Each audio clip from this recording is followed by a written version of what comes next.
Hey everyone, I wanted to have a quick discussion regarding some of the event quest changes that we have seen being added into Monster Hunter Rise Sunbreak as of the most recent patch, and the changes that we're also expecting to see for the upcoming set of event quests featured in free title update number 2.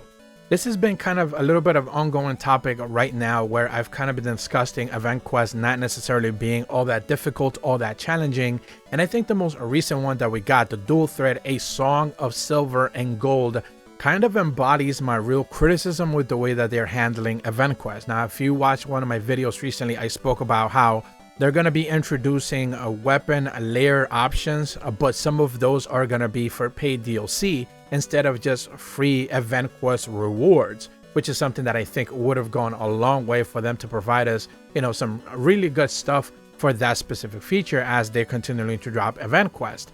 And it seems like not just the rewards for some of these event quests have been rather lackluster as of late, and from the looks of it, some of the upcoming DLC ones not necessarily all that great. I'm going to be touching about that in a little bit, but also just the challenge, or the lack of challenge in general, is one of the biggest criticisms that I have, and I certainly want to hear your guys' feedback on how do you feel specifically about event quests at this point in time when it comes to Sunbreak.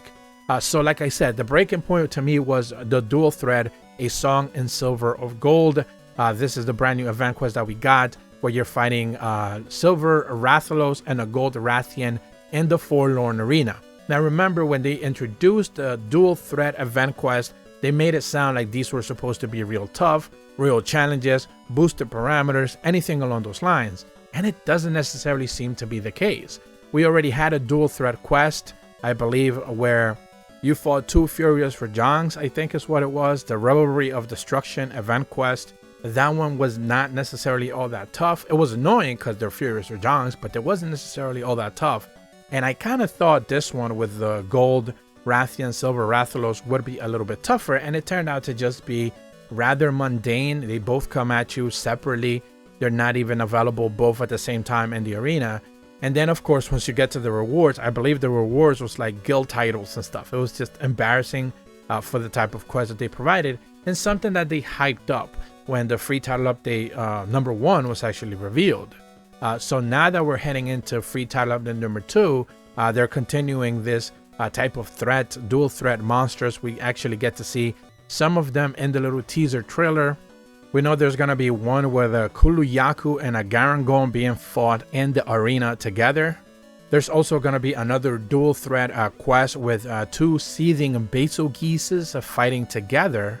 Then there's another one with a Daimyo Hermitor and a Rajang back in the arena as well. And all of these event quests are going to start dropping after September 29th. This is when we're getting the free title update number 2. So they are certainly continuing this whole dual thread event quest, supposed to be some sort of challenge. But ultimately, like I spoke about this before when we did the two Furious Rajangs event quest, the issue is that we're used to, and we already have the armor sets, to be able to farm and rather do really quick hunts for afflicted investigation monsters, which we know have a ridiculous amount of health, and some of them do actually hit relatively hard. But when you go back and you fight normal monsters who don't have afflicted status, who don't have boosted parameters, what you end up getting is a rather dull, meaningless hunt that doesn't necessarily feel like it was ever a challenge to begin with. You're only doing it for the rewards, and it turns out that the rewards aren't necessarily all that good to begin with. Like I spoke about before, for the Gold Rathian, Silver Rathalos, you get guild card titles, which is probably some of the more meaningless rewards that we can actually get. Usually if it gets stuff like stickers or poses, I can give them some sort of pass, but guild card titles is probably the worst type of rewards that we can get, and we get that quite a lot when it comes to some sort of supposedly challenging hunt, but it isn't necessarily challenging. So I think my plea here would actually be for Capcom to just simply go ahead and give us afflicted investigation event quests, some actual meaningful hunts. I recently made a video also where I suggested, look, I know some people don't want the Rampage back, but what if they give us, afflicted monsters in the Rampage, and we simply just end up getting a bunch of good afflicted rewards, for at the very least curious crafting resets and stuff like that. We get plenty of those materials by just simply having Rampage investigation quests or something along those lines. make those quests viable, give us plenty at the very least. If they're not giving us good rewards, things that we can do to hunt to get actual good materials. That grind from like level 85 anomalous investigation level to about 100, which is the cap right now, it took me a little bit to be able to get that done, because just the level cap to be able to reach it is just kind of high. You have to grind specific quests to be able to maximize the most amount of time that you're going to be able to do that.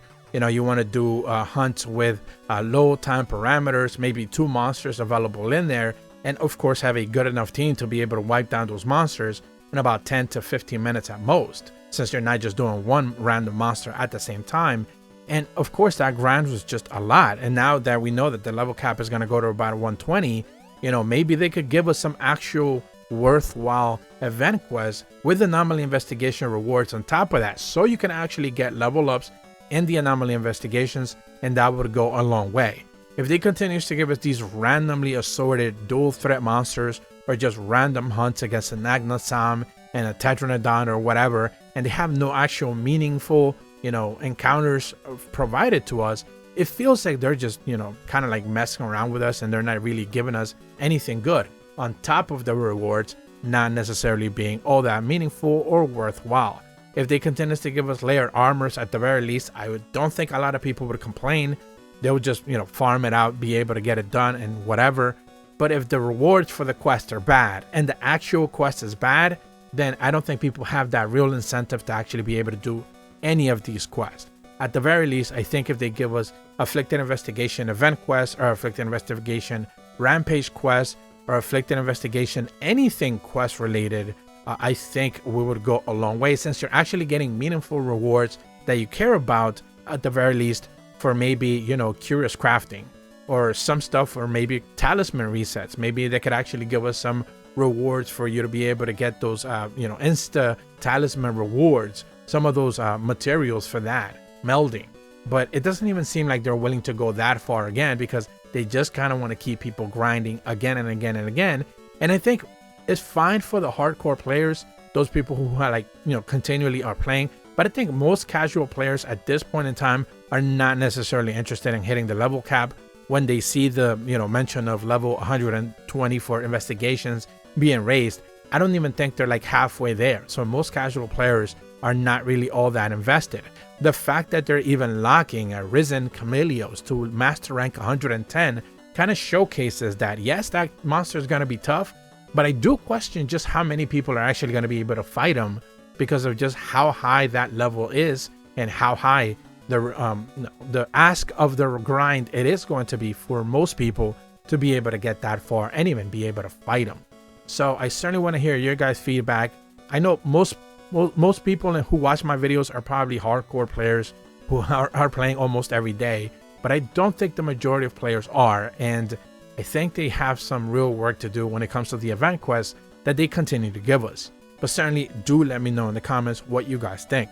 If you're brand new to my channel, be sure to leave a like and subscribe, hit the bell to receive notifications when the videos go up, and as always, thank you so much for watching. See ya.